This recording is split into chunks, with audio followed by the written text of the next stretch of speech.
I'll be presenting the webinar today. What we're going to be looking at today is the highlights of SugarCRM version 7. I'm going to go through some of the highlights first, and then we'll actually do a live demo of Sugar 7 on my screen. And we'll also talk a little bit about when and how you can get Sugar 7, and have some time at the end for Q&A. You can actually submit your questions throughout the webinar through the questions area of your GoToWebinar panel. So feel free to submit those as they occur to you, and I can either work them in as I go or leave them till the end, depending on the question and how in-depth it is. So the Sugar 7 release of SugarCRM initially was released late fall. I want to say it was the end of October, maybe early November, somewhere in that time frame. And it's been a long time coming. Sugar has really done a lot of time and effort into making sure that they can make CRM a little bit easier to use. And they really were looking at empowering users to do their job better by making the CRM faster, making it easier to find the information that you need, and displaying more information on a single screen so that you don't have to go 5 different places in the system to find what you're looking for. And you can see that right away if you take a look at the new record view layout. So this is a sample of an account record view. I just have a random account pulled up here. And you can see that they've put a lot more information on the screen. They've made it a lot more bright and colorful as well, which always helps with engagement. So you can see that the screen now has a smaller area for displaying some of the most important account information. So calling this a business card view. You can think of that as, the types of information that someone would put on their business card that are the most important characteristics. And then if you want to see more information, you can click the Show More link, and that would show all the other fields. As of the 7.15 release, which happened late last week, they're also supporting tabs, so you could have tabs displayed here instead of just the business card view in the Show More panel. Underneath that, you're still going to have your subpanels, same as we had in Sugar 6, but they've added the ability to search within subpanels as well as preview records from the subpanel area. So you can pull up a preview view of any of this data, which would open over here on the side, so that you don't have to navigate somewhere else within the system to see what you're looking for. They've also added this right-hand side area, which we're calling an intelligence pane or intelligence panel. And that is a dashboard area, meaning it's user configurable, just like the dashboards on your home page currently are. So every user can set that up. It's also context aware, so you can see this opportunities chart that's displaying on screen here is actually tied into the account that I'm looking at, and it's showing data intelligence about the account that I'm looking at so that I can get more information quickly from the system. And the list view has corresponding changes. So the list view also has that same right-hand side dashboard area, which again can be configured with whatever the information the user would like to see there. They've also streamlined the searching interface, so we'll take a look at that as well. Two of the features that were in Sugar 6 have been greatly expanded within Sugar 7. And those would be dashboards and activity streams. So we've already seen some of the ways that dashboards have expanded with version 7. They have been moved to not just the home page, but also the right-hand side intelligence panes at the list and the record view level. So the user has a lot more control over how they are working with data within the system. And again, like I said, those can also be context sensitive, so that the data that's displayed in the dashboard is sensitive to what's being seen on screen. The activity stream has also been greatly expanded from version 6. So in version 6, you might have used activity stream on your dashboard as one of the dashlets where you would see updates about what other people were doing in the system. They've really expanded that in Sugar 7 so that it can be a place to have contextual conversations about data within the system. You can tag users and records when you're making posts within the activity stream so that, like I said, you can have conversations around the data and it can be all linked back to what the conversation is about. You can also follow accounts or opportunities that are important to you, and so that when people make changes to any of those records that you're following, you'll be able to see a rolled up view of your activity stream from your home page. So it's easier to keep up with changes that people are making within the system.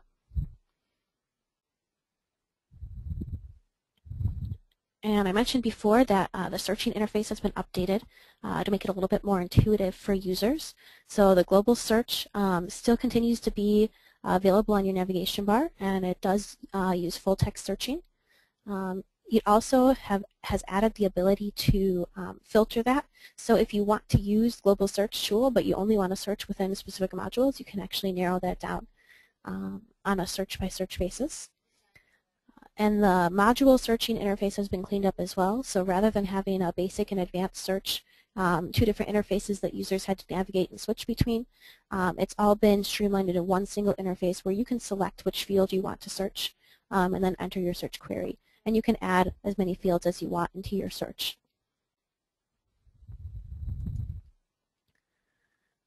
Finally, with SugarCRM, they've looked at adding compatibility across devices and keeping multiple devices in mind during the development process. So you can see there's a consistent look and feel here across devices when you're using SugarCRM. You can still continue to access SugarCRM through the mobile browser, especially on something like a tablet where it's going to display nicely on the screen. Something like a phone with a smaller tablet, or smaller screen, I should say.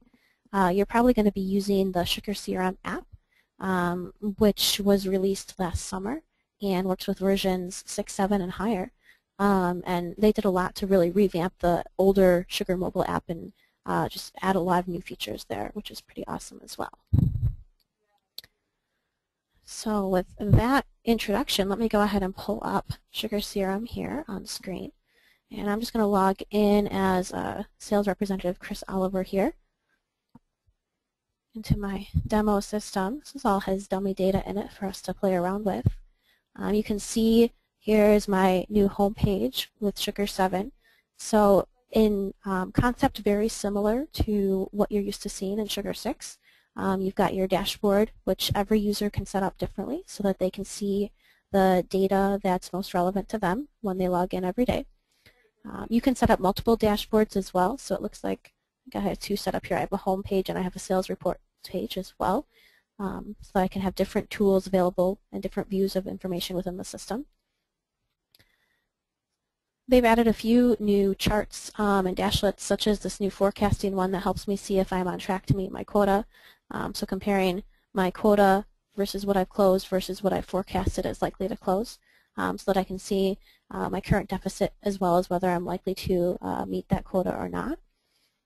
You can do activities, and a lot of the dashlets now have switches and options embedded into them. So like this one, I can look at things that I have to do today or things that I have to do further out in the future. There's also a switch to look not only at my activities, but the activities that my team has scheduled. So if I want to know who else has a busy day today and what everyone else is working on, I can look at that view as well. And you continue to be able to embed any report into a dashboard. So any of the custom reports that you create through the reporting module can be imported into your dashboard as well.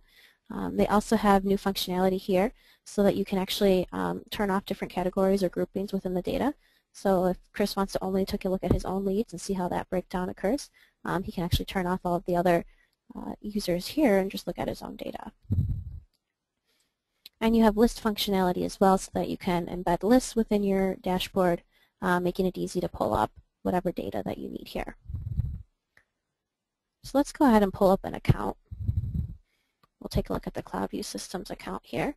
Like I said, you can see that the business card view here has been really streamlined so that it doesn't take up as much space on the screen. And then if I want to see more information, I'm going to click the Show More button here, and that will reveal all the rest of my fields. And also as of last week with version 7.15, they have embedded tabs here, so they just show up kind of in this portion of the screen, and then you can navigate from tab to tab, as well as just between the two panels as what I have here on screen. The subpanels are still here, same basic functionality, so you're going to see all the related data within the system. You do have searching for subpanels now. You also have the preview functionality. So if I want to know more about Jerry, I can actually click this little eyeball icon, and over here on the right-hand side, I'm going to see all of Jerry's information. Again, I have the ability to see as much or as little information, the high level only, or if I want to see everything, I have that option as well. They've also added inline editing. I forgot to mention that one before. So if I want to make a change to something, I no longer have to go click the edit button first. I can just click the little pencil icon, update the field. If it's a drop-down field like this one, it's going to give me my options. If it's an office phone or some other text field, I can just go ahead and type in whatever changes I want there. And then just click the save button when I'm done. And I'll see confirmation of that save right here on screen. Similarly, I can edit within my subpanels right within this interface. So if I want to update any information down here, same process, I just have to click the edit button, and then I can save any changes that I want. You may have also noticed the module icons have been updated, so they've gone for a color-coded interface with just a simple 2-letter abbreviation for the module name.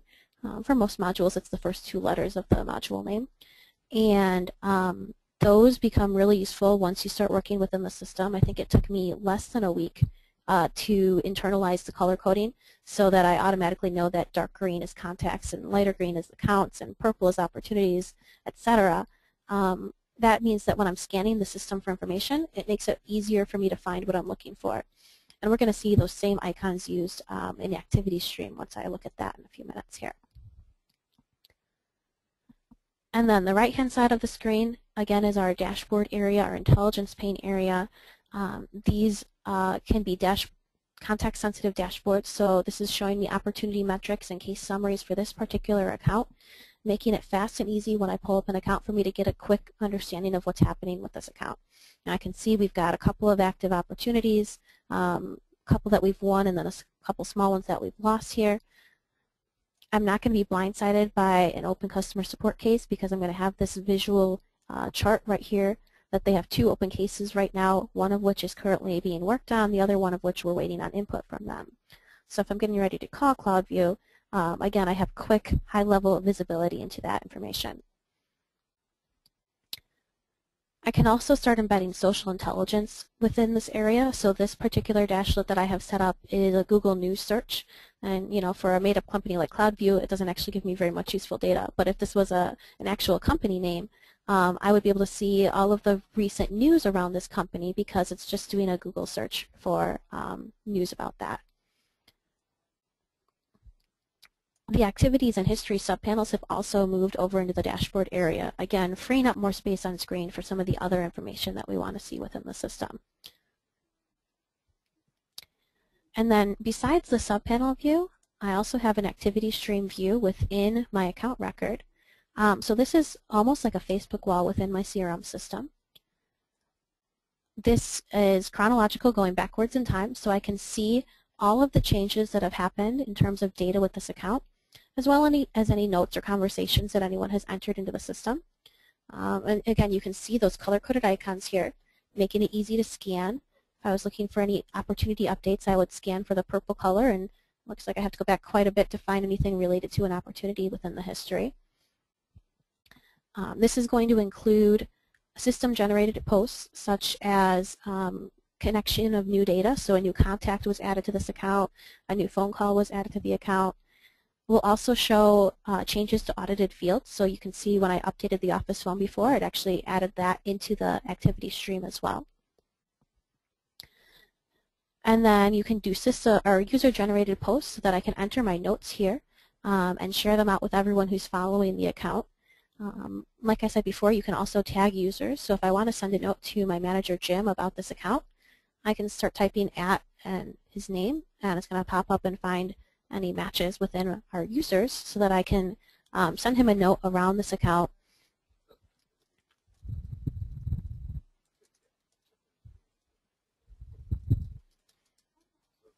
That would show up then within Jim's activity stream on his home page, even if he's not following the account because I've tagged him in it, and he would be able to respond to me within the system or stop by my desk and let me know what he wants to do, any of the traditional responses that he has. And you can actually have conversations or add notes around any of these pieces of data using this little comment bubble. So I can add in a note. I can also reference other pieces of data in the system. So I could reference an opportunity or a contact if I wanted to have my note show up within another activity stream as well. And then, like I said, these roll up to your home page. So besides your dashboards on your home page, you also have a homepage activity stream. This one is going to be filtered based on the preferences that you've set up by following different accounts and other records within the system. You indicate to Sugar that those are important to you. And so any changes that are made to those accounts are going to be listed here. And so you can see, for example, because I followed CloudView Systems, that Office phone change is listed here. But anyone else who was following the account would also see that show up. So it makes it easier for you to keep track of important accounts and how they're changing over time, so that if you have multiple people working on something, you don't have to worry about getting left out. You don't have to manually pull up all the accounts one by one to see if anything's changed. So let's take a look at the account list view here. Access that the same way as I would have in Sugar 7 by just clicking accounts on the navigation bar here. So the basic navigation hasn't changed. You can see the traditional list view functionality is still here, same as it would have been in Sugar 6. I do have checkboxes, and I can take mass actions here, such as doing mass updates or adding to target lists. They've updated the merging tool so that you can now merge up to 5 duplicate records at once. In version 6, I believe it was limited to 2. So that's a nice change. They've also updated the interface for selecting which columns you want to see. So besides the default columns that are displayed here, I can add additional columns that have been enabled by the administrator for me to add to my display.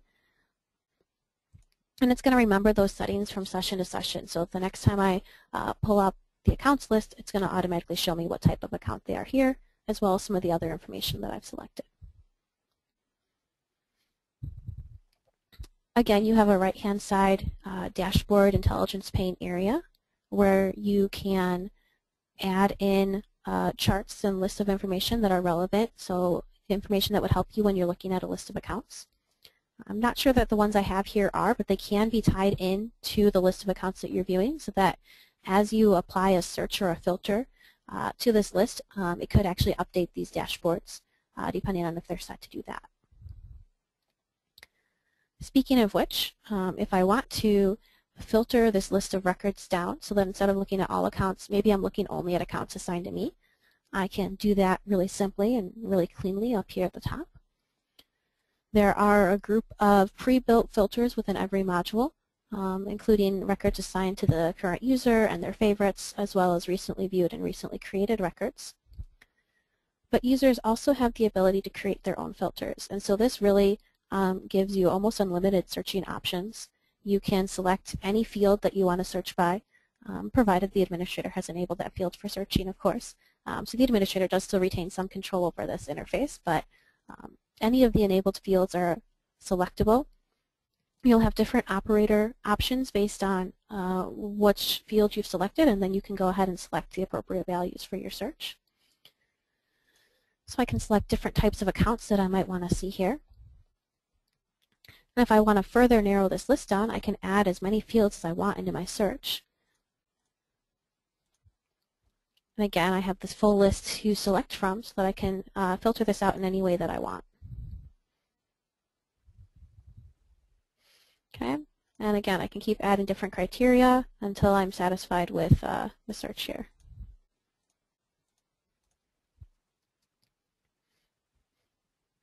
All right, so here's a list of my California customers and prospects.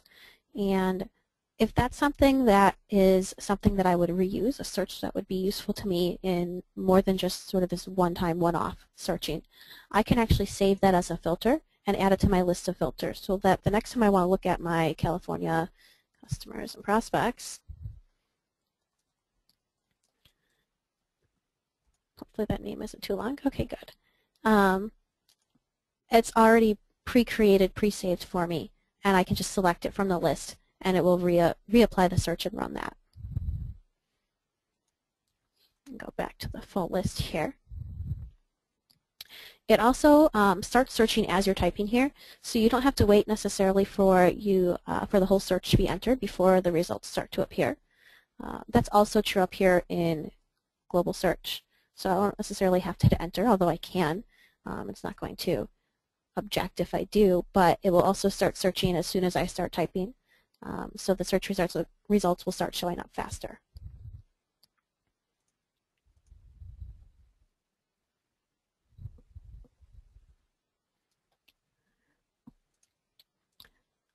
The menu bar has also been streamlined a little bit. Rather than having those pop-up menus as soon as you put your mouse into the navigation bar, which sometimes caused issues with different browsers and so on, you do have to click now to pull up the menu.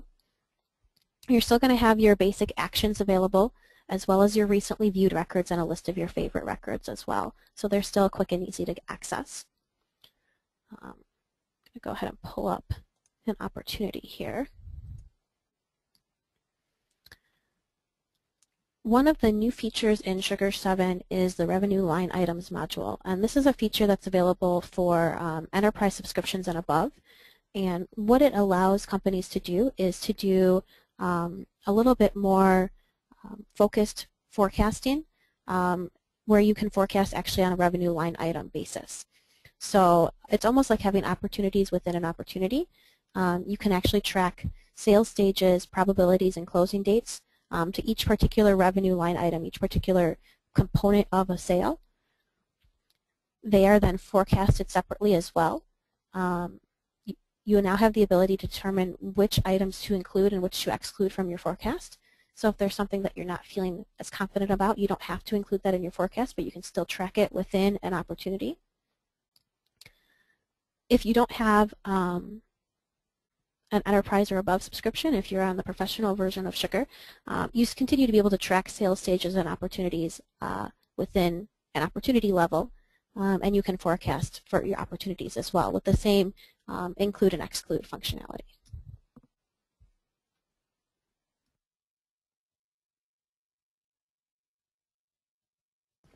There are some new dashlets. We saw this one already on the home page to help you with your forecast.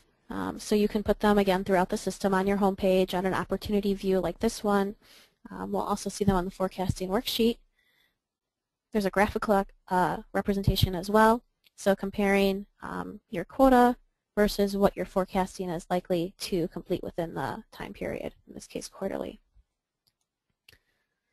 The forecasting worksheet is tied in to the opportunities and the revenue line items modules. So you can click to make changes here, and it will update the opportunity when you do that. You don't have to go back and update it in two different places. They're just immediately tied together. Your charts are going to update as you make changes so that you constantly have a view of how your changes might impact your forecast and your ability to meet your quota. You can now go forwards and backwards through time periods, so you're not stuck looking only at the current time period. You can look ahead to the next quarter or look back to the previous quarter and see how you did in comparison to your forecast. And then, like I said before, you can decide what to include and what not to include in your forecast. So things that you're not feeling very confident about, you can track within the system without having to forecast them.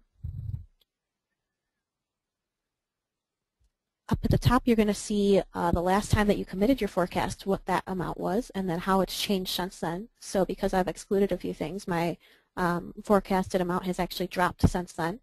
And so I can compare those two as well as against my quota. And then I would just click the commit button to pass that along to my manager and save that.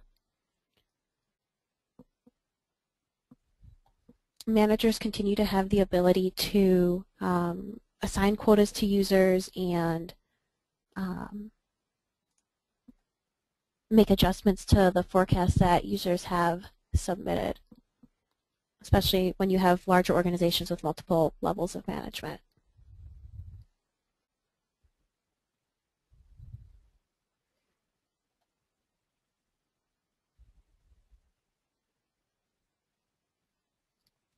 So that is a quick highlight of most of the major changes, or all of the major changes, I guess I should say, within Sugar 7. I'm going to switch back to my PowerPoint here.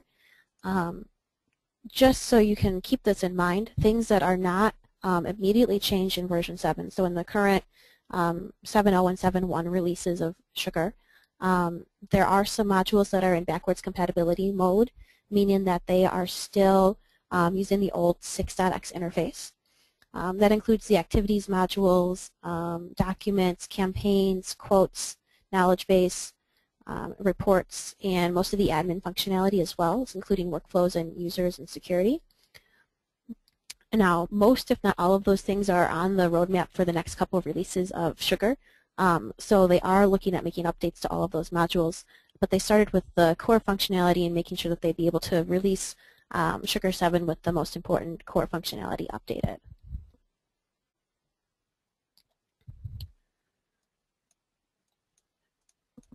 Sugar 7 was initially released since in the middle of Q4, so late October, early November. And since that time, new customers are on Sugar 7, so there are people using Sugar 7 right now. Anyone who buys Sugar at this point as a new subscriber is going to be on Sugar 7, including any Community Edition users who subscribe or move to a subscription edition. And upgrades for customers who were already using Sugar before Q4 of 2013 will be able to upgrade beginning with the 7.2 release, which is supposed to be in March. So that will be coming very soon. But they did a protracted rollout to make sure that they got all the features exactly where they wanted them to before pushing them out to all of their customers, especially with the scope of the user interface changes here.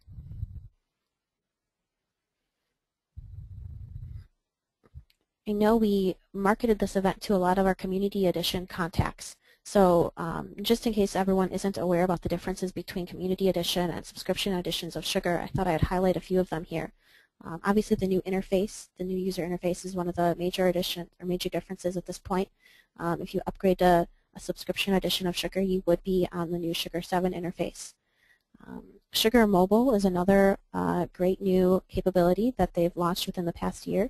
The new SugarCRM app has much better interface. You can pull up all of your CRM data on the go. You can start phone calls from within the app. You can pull up a contact on a map and see, where you have to go to get to them, any of that. There's also an Outlook plugin that's available for free with the subscription to SugarCRM. The forecasting and quotes modules are built into the subscription edition of Sugar, as are custom reporting and workflow modules. You can do teams and roles-based security within subscription editions of Sugar. And then you also have access to hosting your SugarCRM environment on Sugar's on-demand site. It's included with your subscription price, as well as automatic upgrades if you are hosted on demand, and access to Sugar's technical support team when you have any issues with your Sugar environment. So what should you do next? Hopefully start planning for your upgrade to Sugar 7. We do have a white paper on our website available to you for free to download, talking about the process to upgrade from version 6 to version 7 and what that would involve. And you're also welcome to contact us either at 847-655-3400 or sales@techadv.com if you want some more information, or you want an assessment or estimate on what it would take to upgrade you to Sugar 7.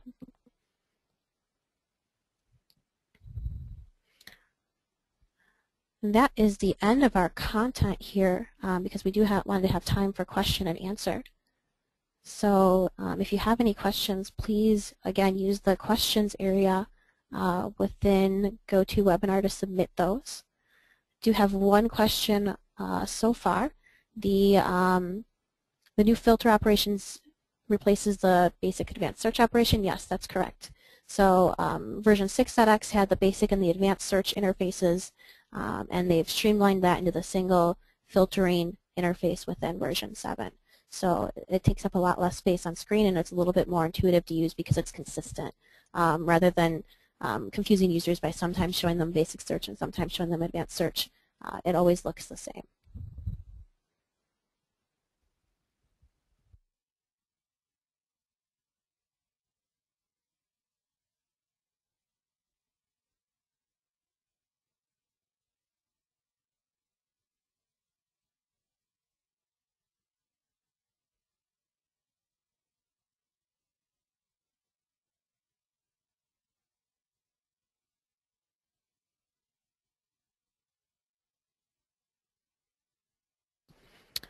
while I'm waiting for some other questions to come through, some questions that have come up from previous webinars. Let's see. The workflow functionality hasn't changed, so if you were looking for changes to the workflow module, those are not available yet, although I do know that's on their roadmap. Adding filters and dashlets, yes, you can do that. It's pretty similar to the functionality in previous versions.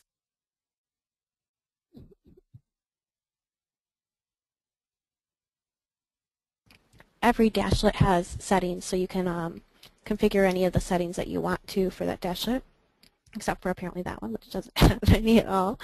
Bad example. This one I think is built on a report, so it really doesn't have much either. But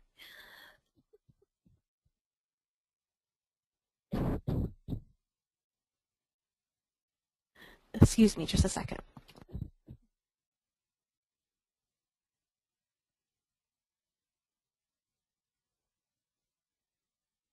Here's an example of one that has a few more options. So setting some of the basic filtering for this activities dashlet is one of the options that you would have there.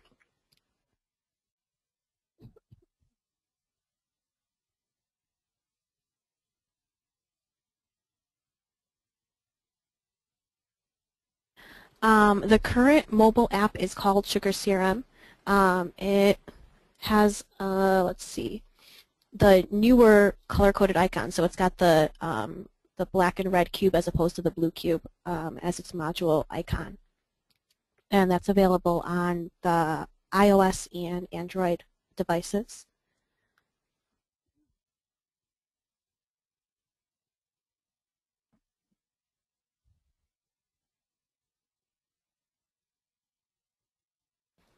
As of right now, there really haven't been any changes to mass email campaigns, so that continues to have similar functionality as it did in version 6.x, where you can create target lists, add people from searches into a target list, and then send them a mass email through the campaigns module. Sugar Mobile Plus and Sugar Mobile, those are the two older versions of the app, so those are compatible with the previous versions of the product. But they've really added a lot of new features. They've better integrated into the phone functionality, so doing things like starting a phone call from the app, pulling up an address on the map, things like that that were not available in the older version of the app are available in the SugarCRM app. So that's the most current application that there is for your mobile devices.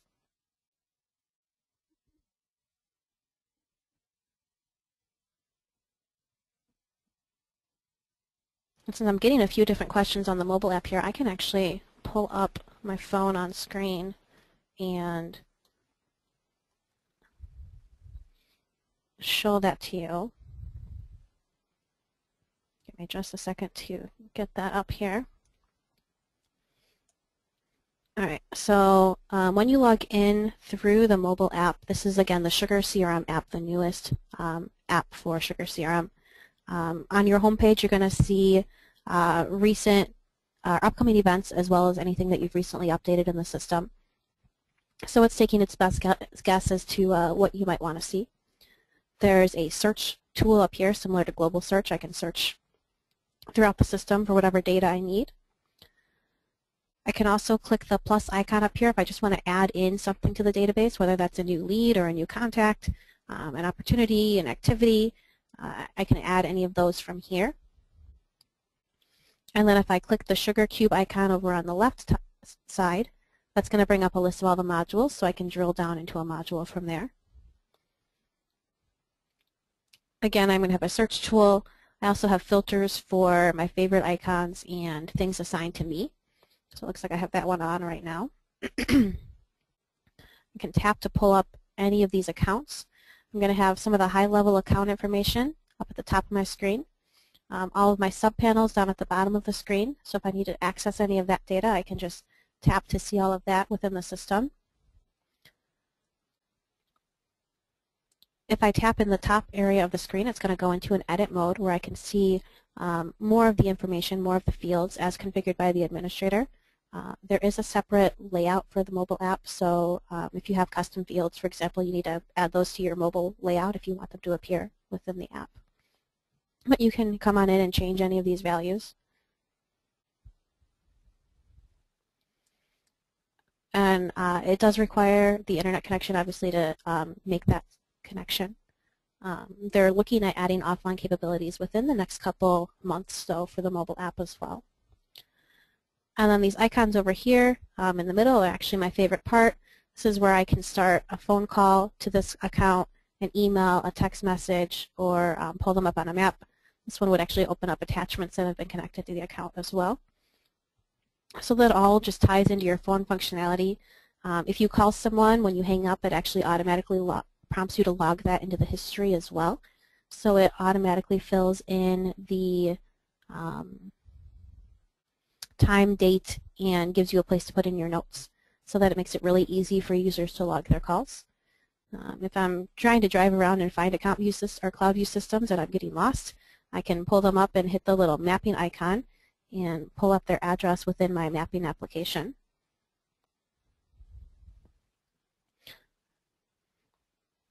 So really just making it easier to work from your phone when you need to do that.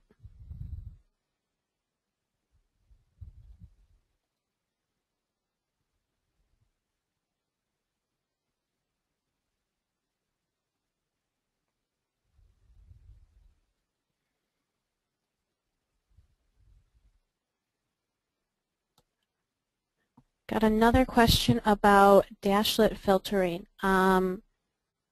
So you don't see the module layout Sugar Dashlet in Studio. That's right. The module dashlet filtering at this point is not configurable. They're looking at adding that within the next couple of releases to restore that feature into Sugar 7. I think they're working on trying to align it into the new filtering interface so that it's a consistent feel for users, so that it looks and feels more like this filtering that's built into the list view. But you're right, you're not going to see a dashlet layout within Studio at this point within version 7. That does remind me, though, that they've made Studio streamlined it because there's no longer a edit view, detail view, and quick create view for a module. They're all one single layout called a record view layout. So you no longer have to remember to update 3 separate layouts every time you want to make any changes. It's all using the same layout at this point.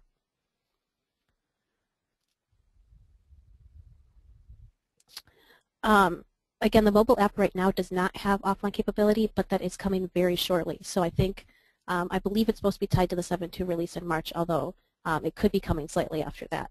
But my feeling or my information is within the next couple months you will be able to use the mobile app without having a network connection.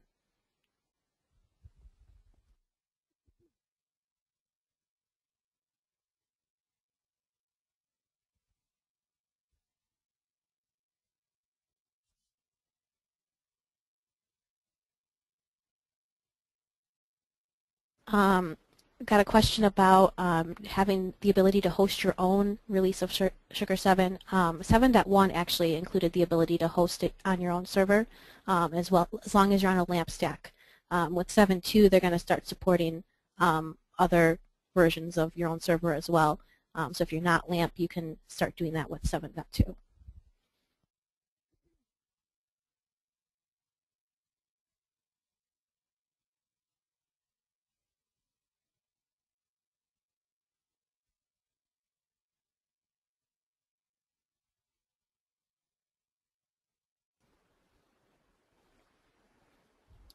I'm looking back here to make sure I haven't missed any of these great questions. So if you're still getting ready to ask me one, go ahead and get that submitted before we wrap up here. I want to get you all off the call on time. I don't want to take up too much of your day.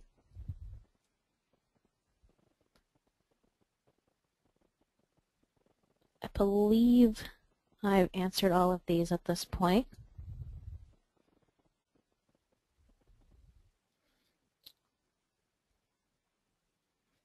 I do want to add, I don't think I mentioned this earlier, Technology Advisors is offering a 5% discount right now for people who are switching from Community Edition to Subscription Edition of Sugar.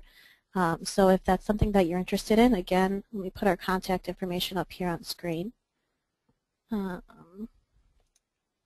You can contact us by phone or by email, or there's a contact us form on our website as well, whatever the easiest way is for you to get a hold of us. Sales@techadv.com or 847-655-3400. And our website is techadv.com, www.techadv.com. That's where you can find information about upgrading to Sugar 7, and a lot of our other SugarCRM resources are there as well.